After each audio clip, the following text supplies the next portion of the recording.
estado cubriendo un libro que es comparativamente difícil cuando uno ve otros libros de la Biblia, el libro de Daniel, y ya estamos casi llegando a la meta, ya estamos casi llegando al final. Este libro es un libro como ningún otro libro en la Biblia. Antes de esta serie yo lo consideraba, y perdónenme que use la palabra puertorriqueña para esto, yo lo consideraba un cuco, un coco, un fantasma, algo que me he tenido. Yo consideraba el libro de Daniel un cuco personal, de lo cual yo prefería mantener mi distancia. Sin embargo, ahora yo les puedo decir que ya que estamos llegando al final de nuestra serie en el próximo par de semanas, la necesidad de yo tener que estudiar este libro para poderlo predicar ha cambiado mi actitud 180 grados en cuanto a este libro. Yo puedo ver cómo este libro, tan complicado, de igual manera que todas las partes de la Biblia que son más sencillas de entender, lo que nos muestra es un Dios que está comprometido con amar y con sostener a su pueblo escogido en todo momento, en las buenas y en las malas. Y para mí pues ha sido un privilegio que hasta ahora no había tenido, y también ha sido una responsabilidad grande. Yo he tenido que luchar y pelear con este contenido. Hay libros que uno se sienta y el sermón se predica solo. Yo he tenido que luchar, yo me he tenido que enredar en el piso con este libro. Me ha tomado mucho más tiempo que antes poder entender muchas cosas. Yo no soy diferente a usted. Y he tenido que investigar, he tenido que leer comentarios, he tenido que leer diferentes puntos de vista, pedir al Señor que me guíe para yo adoptar mi propia postura. He tenido que procesarlo todo lo más posible para poder comunicarlo aquí con la mayor claridad posible, domingo a domingo. Y bueno, no solo me ha tomado el tiempo cerca del domingo, me ha tomado esta sección de hoy, me ha tomado la mayoría de la semana. He tenido que dedicar tiempo a leer, como dije, comentarios, y quizás esa es la razón por la cual cuando termina el servicio el domingo, todo el mundo está, ¡yay! Vamos a almorzar, ¿para dónde vamos? Y estoy, estoy cansado. No. Eso me recuerda a algo que yo observé hace unas semanas. Hace unas semanas supuestamente el estado de la Florida iba a ser completamente destruido por el huracán Matthew. Yo no sé si ustedes se acuerdan de eso. Supuestamente todos íbamos a morir. Todo el mundo estaba asustado. Íbamos a volver a una sociedad de cacería y todo el mundo iba a estar en taparrabos cuando pasara todo esto. Los medios. Bueno, no, mejor no empiezo. Pues, ¿qué sucede? Ese día, justo antes de la tormenta, los que estuvieron ayer en el curso de partícipes, perdónenme que les voy a repetir la historia. Ese día antes de la tormenta nosotros decidimos salir a comernos nuestra última cena porque mira, vamos a sobrevivir a esa primera tormenta que venía. Y vamos a un KFC. ¿Qué sucede? El resto de Orlando había tomado la misma decisión y se había dado cita en ese mismo KFC. Los pobres trabajadores no se esperaban lo que venía. Ellos se levantaron en esa mañana pensando, pues un día como otro, vamos a trabajar. Les llovió el pueblo entero allí. ¿Qué sucede? Ellos están corriendo de lado a lado. Yo estoy dándome cuenta que hay dos personas bien experimentadas en el equipo, que son dos damas de quizás más o menos mi edad, quizás un poco más jóvenes, y el resto son una pila de muchachitos adolescentes. Adivinen quién estaba haciendo el 80% del trabajo. Esas dos pobres mujeres estaban cargando el turno entero en sus hombros, mientras que los varones estaban chocando los unos con los otros, no sabían qué hacer. Lleva esto, ok. Mientras que ellas estaban despeinadas, sudadas y tratando bueno, haciendo lo mejor que... Ustedes me dan permiso para comprarles una tarjeta de regalo de Target de esas dos mujeres. Yo me acuerdo de ellas. Ustedes me dan permiso para sacarle el fondo de la iglesia y comprarle 2 tarjetas de regalo de Target a esa señora. Y de parte de Crosspoint en español. Porque eso tuvo que haber sido un día bien difícil para ella. Después de ese día me imagino que los muchachitos salieron con sus amigos, a lo que sea. Esas pobres damas llegaron a su casa y probablemente durmieron por 3 días. A mayor responsabilidad, mayor cansancio al final de la jornada. Es por eso que yo quiero decirles que yo comprendo si ustedes ya se sienten un poco fatigados por este libro. Yo lo entiendo completamente. Es un libro pesado, difícil de entender, con un alto contenido simbólico. Y yo les digo esto porque pues había otra persona que se sentía agotada por todos estos sucesos y todas estas visiones, y era el mismo Daniel. Ya lo último del libro, ese es el Daniel que vamos a encontrar mientras leamos hoy varios segmentos de Daniel. Hoy voy a cubrir 2 capítulos, el capítulo 10 y 11. No se me asusten, no se me vayan. Estoy comprimiendo esos 2 capítulos dentro de lo que me tomaría predicar un sermón, así no se me preocupen. Y algunos de ustedes empezaron a sudar, tranquilícense. El nombre del mensaje de hoy es el drama y el director, y vamos a cubrir el capítulo 10 y el capítulo 11. Yo les dije la semana pasada que el capítulo 9 era lo más difícil, porque yo no había creído el capítulo 10 y 11. El capítulo 10 y 11 hace que las 70 semanas de Daniel lea como Jonás y la ballena. En verdad. Pero, como hoy mi intención es cubrir una cantidad extensa de la Biblia, pues no voy a leer los capítulos en su totalidad, sino que a medida que yo hablo de ellos, pues les voy a dejar saber los segmentos a los cuales me refiero. Hoy es un buen día para tomar notas. Hoy es un buen día para tener la Biblia abierta o para tener su aplicación de la Biblia abierta en su iPhone o en cualquier otro aparato inferior.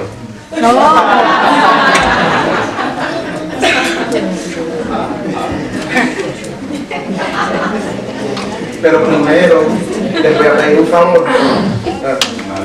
Ahora que me gané la mitad de la iglesia,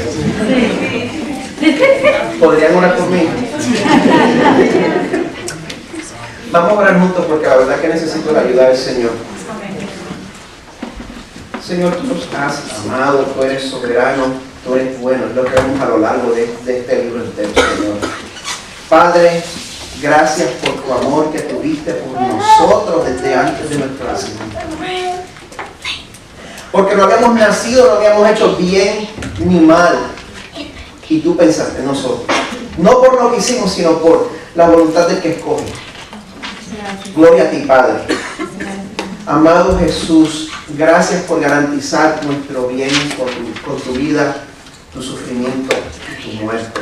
Gracias por ser la puerta para estas bendiciones. Espíritu Santo, ayúdame a predicar. Bautízame otra vez. Y bautiza a esta congregación para que puedan recibir tu palabra. Esa es nuestra oración en esta mañana. Amén. Bueno, vamos a considerar primero desde el capítulo 10. Lo primero que voy a cubrir es desde el capítulo 10 entero y el primer verso del capítulo 11. Y voy a llamar a esta sección, bueno, estoy bien ciego, el mensajero de la visión. Estoy cubriendo del capítulo 10, verso 1, hasta el capítulo 11, verso 1. Este pasaje comienza mostrándonos a un Daniel octogenario. No estamos hablando del adolescente que fue secuestrado a Babilonia. Estamos hablando de alguien ya en la década de sus 80 años de edad más o menos. El verso 1 nos dice que esto sucedió en el 3er año del reinado de Ciro de Persia. Y el Daniel que recibe la visión que vamos a hablar hoy también había estado de luto por 3 semanas. Dice, en todo ese tiempo no comí nada pesado, no probé carne ni vino, ni me puse lociones perfumadas hasta que pasaron esas 3 semanas. No sabemos por qué Daniel estaba de luto, pero hay 2 cosas que podemos notar. Cuando sucedió esta visión, ya hacían 2 años que los cautivos habían comenzado a volver a Israel, porque ya los medos y los persas habían sacado de la silla de manejar a Nabucodonosor y su estirpe, y ellos le habían dado la libertad a los cautivos. Hace 2 años ya habían empezado a volver a Jerusalén poco a poco, y como vemos en este capítulo, Daniel se ha quedado atrás, se quedó en Babilonia.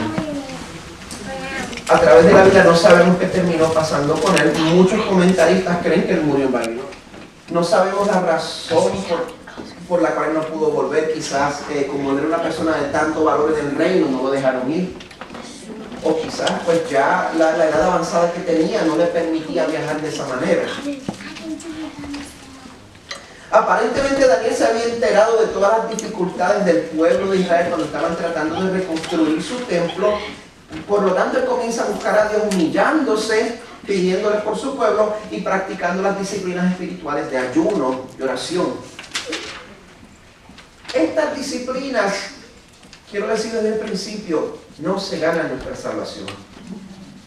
Yo recuerdo un corito que yo cantaba cuando era joven. Cristo ofrece de vida una corona. Hay que ganarla con ayuno y oración.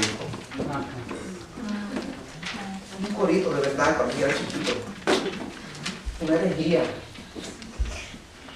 Nadie se gana ninguna corona de vida con ayuno y oración. La salvación es muy grande del Señor para nosotros. Si usted quiere ganarse la salvación con sus esfuerzos, le va a salir una úlcera. Estas disciplinas no se ganan nuestra salvación, pero, si estás pasando por una situación en la cual necesitas que Dios te guíe, te pregunto, ¿tú quieres oír la voz de Dios? ¿Tú quieres que Él dirija tu vida? ¿Tú quieres que Él te dé fuerzas a través de tus periodos personales de tribulación? Vamos a buscar de Él. Busquemos juntos de Él. El problema no es falta de oportunidad, el problema es falta de interés. Cuando yo les anuncie con anticipación que vamos a tener una semana de ayuno y oración, únanse a mí. ¿Qué les parece? Esto no es tiempo perdido. Si usted termina pasando un tiempo en espera del Señor, verbalizando sus peticiones, pase lo que pase, se le dé o no se le dé, usted no habrá perdido el tiempo. Si el Señor no se nos aparece o no nos manda un ángel como pasó con Daniel, Él nos va a cambiar a través de ese tiempo en el cual estamos esperando en Él, humillándonos delante de Él. Él nos va a cambiar, va a ajustar nuestros corazones para que nos sometamos y confiemos en la revelación que ya Él nos dejó. Su palabra inspirada, inerrante, autoritativa, poderosa y suficiente. Necesitamos que Dios nos muestre cómo vivir para Él en estos tiempos difíciles que estamos viviendo ahora y los tiempos difíciles que se avecinan. Por más difícil que sea, estudiar la palabra de Dios, orar, ayunar, pasar una hora en soledad con Él nada más solo esperando en Él, no es perder el tiempo. El resultado va a ser mayor sensibilidad a la voz de Dios, pero también puede ser que usted quede como Daniel, un hombre quebrantado, una mujer quebrantada. En los versos 4 al 8 se nos cuenta cómo un ser angélico se le aparece una vez más a Daniel. Muchos comentaristas creen que es el ángel Gabriel. Yo estoy de acuerdo con eso, aunque mi opinión no importa, pero solo Daniel puede ver el ángel. Pero el estruendo de lo que sucede fue suficiente como para espantar a los otros amigos que estaban con Daniel ahí, si leen. Y el resultado de que Daniel pueda ser el único que ve la visión es que, como dice en el verso 8, al final dice: las fuerzas me abandonaron, mi rostro se volvió mortalmente pálido y me sentí muy débil.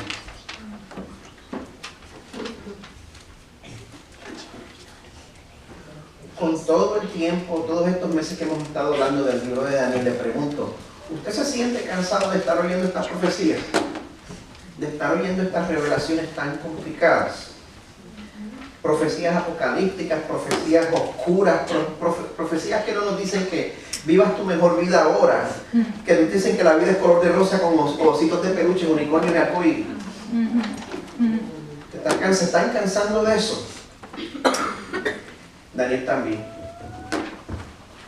Yo también.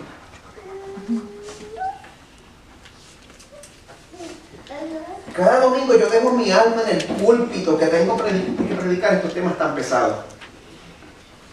Yo me puedo imaginar cómo Daniel ya estaba sintiendo el efecto acumulado de estar recibiendo estas visiones. No se crea que después de uno interactuar con el mundo espiritual tantas veces uno se queda fresquecito. Los versos 9 al 12 nos describen cómo Daniel se desploma otra vez ante el ángel. Y en el verso 12 el ángel le asegura a Daniel: no tengas miedo, Daniel, desde el primer día que comenzaste a orar para recibir entendimiento y a humillarte delante de tu Dios, tu petición fue escuchada en el cielo. He venido en respuesta a tu oración. Y es en ese momento de la conversación en que las cosas se ponen más interesantes, ya que por un momento hay una cortina que se va a echar a un lado y vamos a poder echar un vistazo a un conflicto invisible. El ángel explica a Daniel la razón de su tardanza. En el verso 13 le dice: durante 21 días el espíritu príncipe del reino de Persia me impidió el paso. ¿Qué? Se los voy a leer otra vez. Durante 21 días el espíritu príncipe del reino de Persia me impidió el paso. ¿A quién se refiere ahí? ¿Qué es eso? El resto lo hace más claro. El resto del verso 13 dice: entonces vino a ayudarme Miguel, no yo, el arcángel. Uno de los arcángeles, ahí lo aclaro. Y lo dejé allí con el espíritu príncipe del reino de Persia.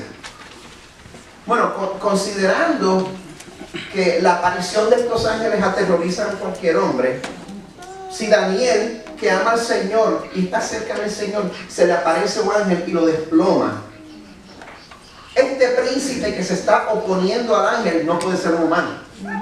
Es imposible.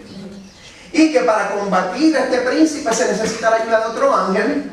Podemos concluir que se está hablando de un ángel caído, de un demonio, a quien se le ha asignado influenciar el reino de Persia.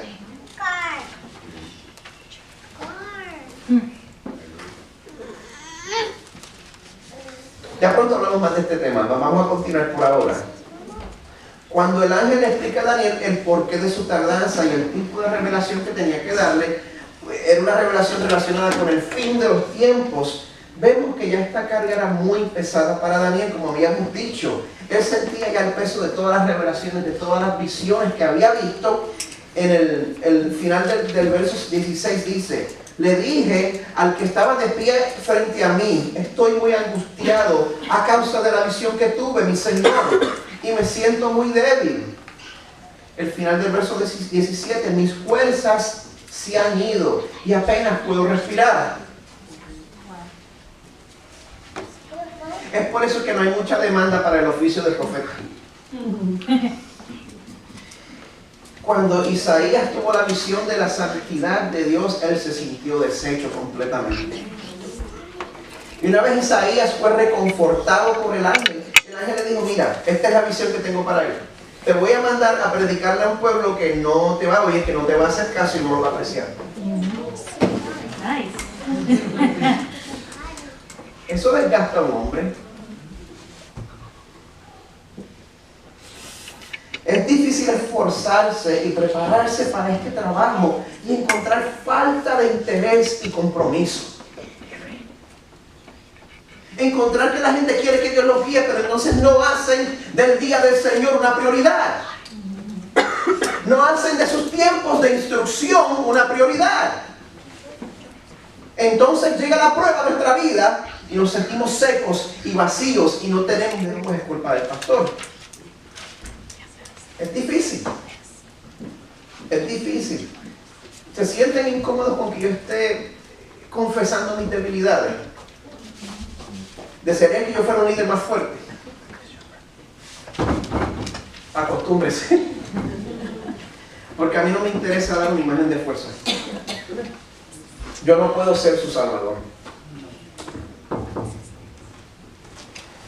Traté con mi esposa.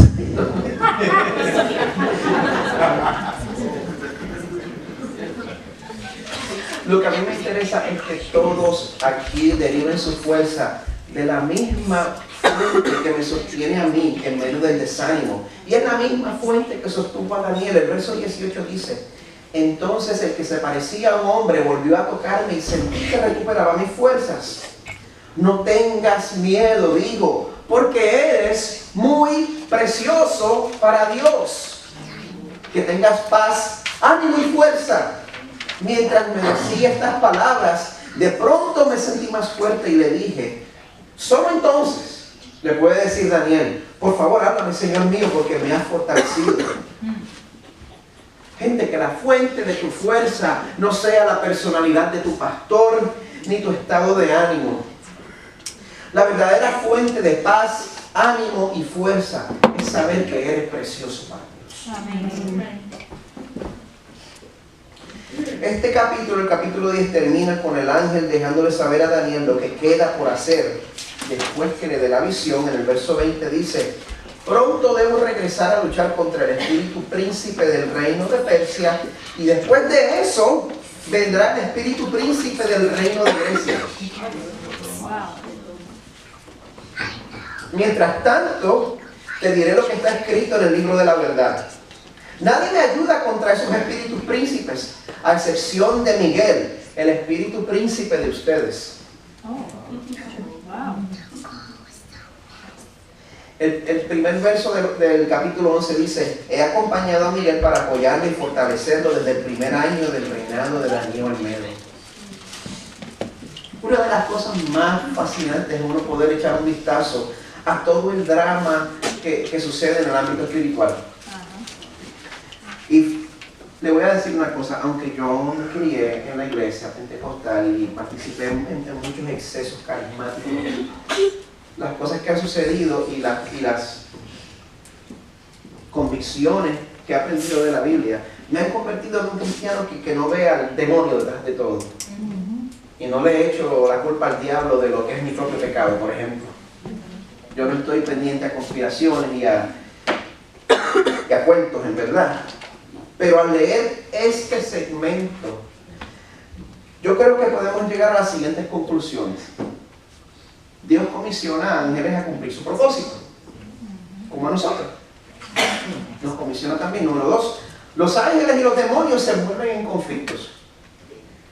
¿Cómo es un conflicto entre seres espirituales? ¿Se lo ha preguntado? ¿Cómo se resisten? ¿Cómo se hacen daño? ¿Cómo ganan? ¿Cómo pierden?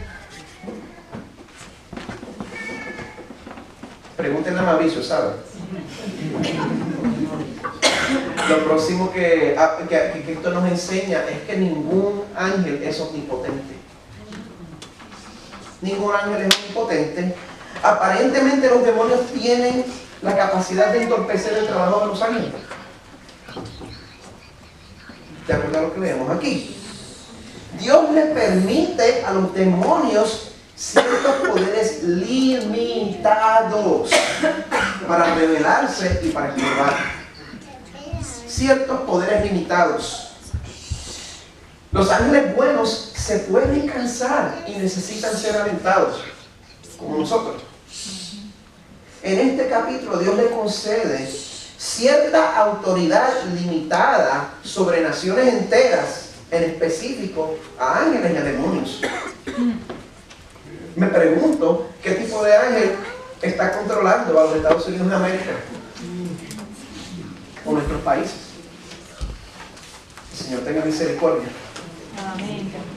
Y por último, los eventos cruciales que han sido decretados por Dios a través de la historia suceden a través de mucho esfuerzo. El Señor los ha predestinado, pero también ha predestinado los medios. Esfuerzo de parte suya, mía y aún de los ángeles. Ellos no lo saben todo. Solo Dios es eterno. El teólogo Abraham Kuyper escribe: si alguna vez la cortina fuera echada a un lado y el mundo espiritual detrás de ella se hiciera visible, nos mostraría una lucha tan intensa, tan convulsiva y que se lleva por el medio todo lo que está a su paso, que la batalla más feroz jamás librada en la tierra parecería en comparación un mero juego. La batalla más sanguínea de los Estados Unidos, vamos a pensar en la guerra civil, parecería un pleito de escuela primaria comparado con lo que vemos aquí. Ahora, nada cambia lo que nos enseña el Salmo 121. Alzaré mis ojos a los montes. ¿De dónde vendrá mi socorro? Mi socorro viene del Señor, de Jehová, que hizo los cielos y la tierra.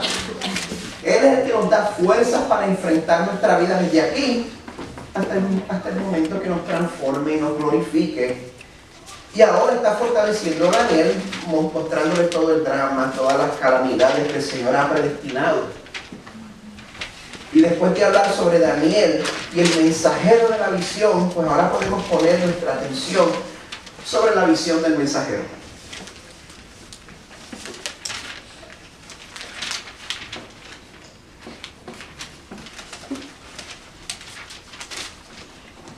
En el capítulo 11, y vamos a estar cubriendo el resto del capítulo 11, del verso 2 hasta el 45, lo que le sigue es una profecía bien larga, bien complicada, y que en la opinión de muchos comentaristas bíblicos sanos, combina eventos de ese tiempo con eventos del fin del mundo.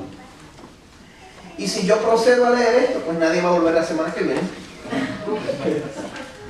Así que les voy a resumir la profecía de la mejor manera posible, aunque yo sí les quiero alentar a que en su propio tiempo se siente y lea este segmento tan difícil de entender. Pasa ese trabajo, no se va a morir, yo se lo prometo. Investigue la historia para que usted mismo pueda ver cómo todo eso terminó cumpliéndose. Todo eso terminó cumpliéndose como 200 años después que fue escrito. Eso no fortalece su fe en la palabra del Señor. Amén. Usted puede contar con todo lo que la palabra profetiza para nuestro futuro, se va a cumplir. Puede tener fe en eso. Los detalles son tan específicos que nos dejan ver que la palabra de Dios es confiable. Y yo le prometo que si usted toma una hora de su tiempo, en vez de perderlo en cualquier reality show que esté viendo, como le dije, número 1, no se va a morir, y número 2, va a aprender algo que va a resultar en el fortalecimiento de su fe. Así que bueno, de vuelta al contenido, la profecía de este capítulo es la misma profecía del capítulo 8 cuando lo cubrimos antes, que habla sobre todos los reinos que iban a venir después de los persas. Solo que más detalle, mucho más detalle. El capítulo comienza hablando sobre los reyes persas que siguieron a Ciro, y después hablan que dice que vendrían reyes griegos, y menciona en los versos 3 y 4 a quien nosotros conocemos en la historia como Alejandro Magno, una vez más, recordándonos el dato histórico en el verso 4.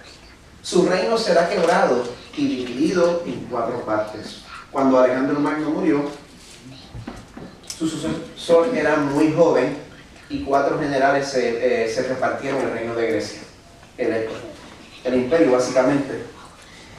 Y desde ahí hasta el verso 20 nos da un resumen bien en detalle de todas las guerras entre todos los reinos divididos y todos los generales.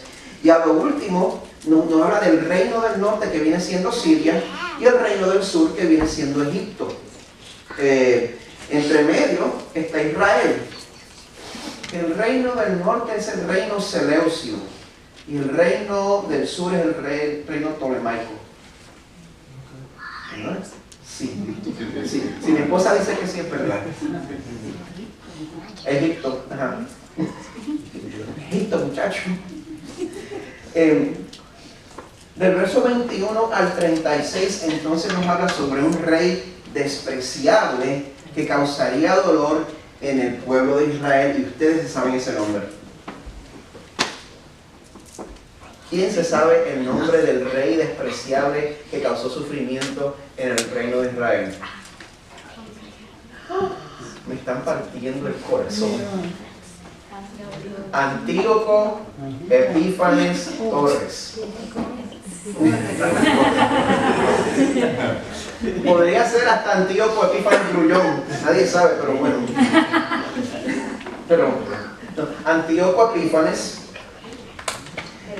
ese fue el que hablamos hace par de semanas, que terminó prohibiendo la práctica del judaísmo.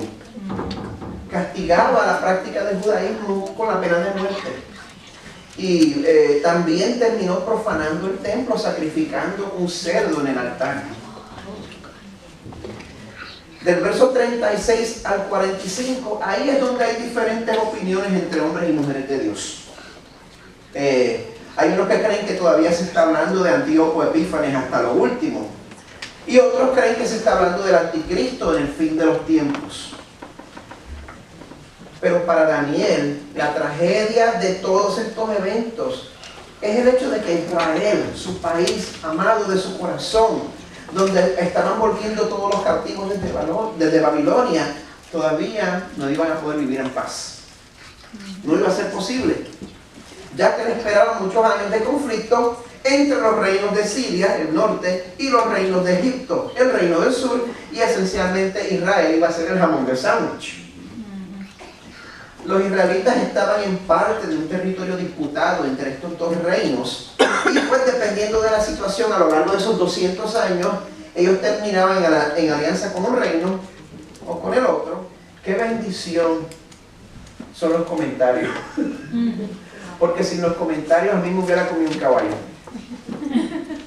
Gracias al Señor por hombres y mujeres de Dios que son mucho más inteligentes que yo y han digerido este material. Pero si ya hemos pasado el trabajo de tratar de entender esto, vamos a considerar también por qué el Señor nos quiso dejar esto a nosotros. ¿De qué nos sirve saber todo esto? Muchas veces antes de enterarnos de cosas malas que nos van a pasar, nosotros preferimos mejor no enterarnos, ¿verdad? Preferimos que no nos lo dejen saber de anticipación. A mí la verdad no me interesa que me quiten la paz enterándome de todos estos problemas prematuramente. Y para citar a un personaje del Señor de los Anillos, las malas noticias son un mal huésped. Sin embargo, el propósito de Dios es que cuando a nosotros nos toque pasar por dificultades, porque sabe que le va a tocar. ¿Alguno de ustedes no ha pasado por dificultades todavía? Quiero ver la mano. Bueno, si le ha pasado, pues va a volver a pasar. El Señor quiere que cuando nos toque pasar por eso, número uno, que no nos sorprenda. Primera de Pedro 4:12. Amados, no os sorprendáis del fuego de prueba que en medio de vosotros ha venido para probaros, como si alguna cosa extraña os estuviera aconteciendo. ¿Por qué siempre nos sorprende la adversidad? ¿Por qué siempre las pruebas nos agarran de sorpresa? Bueno, porque primero que nada hay bastante predicador que dice que si eres cristiano se supone que tu vida sea como la canción Sunshine, Lollipops and Rainbows. Pero Dios tiene algo mejor para nosotros. Dios quiere que sepamos que Dios usa la adversidad y los problemas en nuestra vida para cambiarnos por dentro y hacernos más como Jesús. Amén. Santiago 1 del 2 al 5 nos dice: amados hermanos, cuando tengan que enfrentar cualquier tipo de problemas, considérenlo como un tiempo para alegrarse mucho. En buen puertorriqueño yo me colgué. Porque ustedes saben que siempre que se pone a prueba la fe, la constancia tiene una oportunidad para desarrollarse. Así que dejen que crezca, pues una vez que su constancia se haya desarrollado plenamente, serán perfectos y completos y no les faltará nada. Si necesitan sabiduría, pídansela a nuestro generoso Dios y Él se la dará. No lo reprenderá por pedirla. Podemos aprender eso y también podemos aprender que Dios también usa la adversidad para demostrar que Él permanece en control en todo tiempo. Tengo que encontrar maneras más creativas de decirlo, porque cuando digo que Dios está en control, nos entra por un oído, nos sale por el otro de tanto que lo oímos. Pero Dios verdaderamente en medio de la adversidad fortalece y sustenta a su pueblo. En Daniel 11:32 vemos que este rey despreciable capturará con adoraciones a quienes desobedecen el pacto. Sin embargo, el pueblo que conoce a su Dios se mantendrá fuerte y lo resistirá.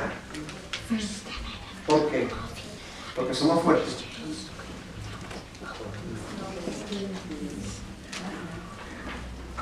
Lo que no importa es su habilidad de agarrarse del Señor. Lo que importa es que cuando yo me suelto del Señor, el Señor me tiene agarrado por la muñeca. No importa cuánto se extienda este tiempo de prueba, el sufrimiento del Hijo de Dios tiene fecha de expiración.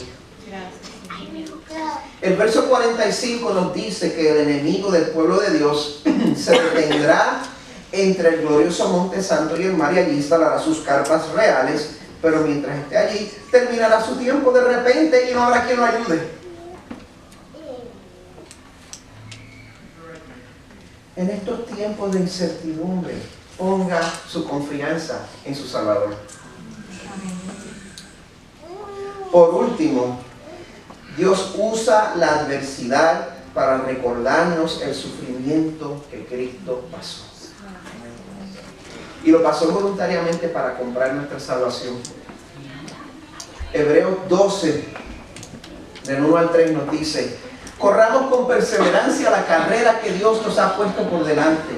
Esto lo hacemos al fijar la mirada en Jesús, el campeón que inicia. Usted no buscó al Señor. El Señor tomó la iniciativa y perfecciona nuestra fe. Debido al gozo que le esperaba, Jesús soportó la cruz sin importarle la vergüenza que ésta representaba. Ahora está sentado en el lugar de honor junto al trono de Dios. Piensen en toda la hostilidad que soportó por parte de pecadores. Así no se cansarán ni se darán por vencidos.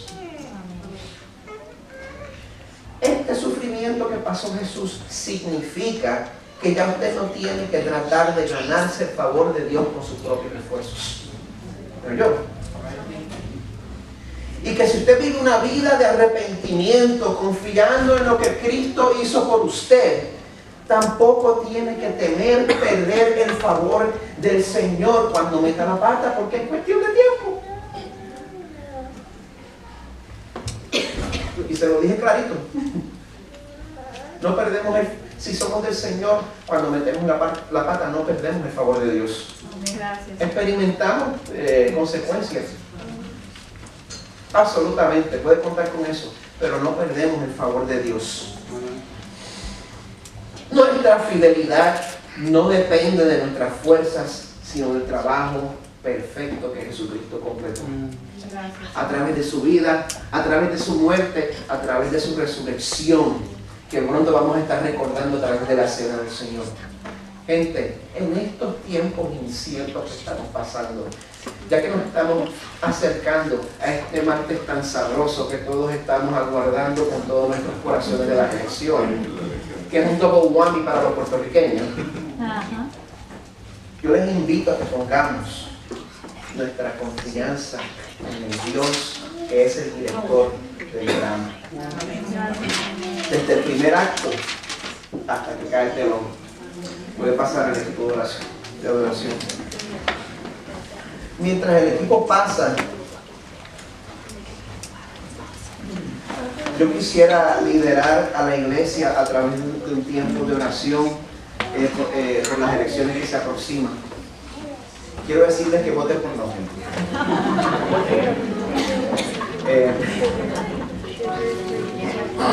Esa es la mejor manera de deshacerme de más de la mitad de la iglesia. Pero en serio, a menos que el Señor intervenga de una manera inusual en los Estados Unidos de América, salga quien salga, más de la mitad del país va a estar descontento.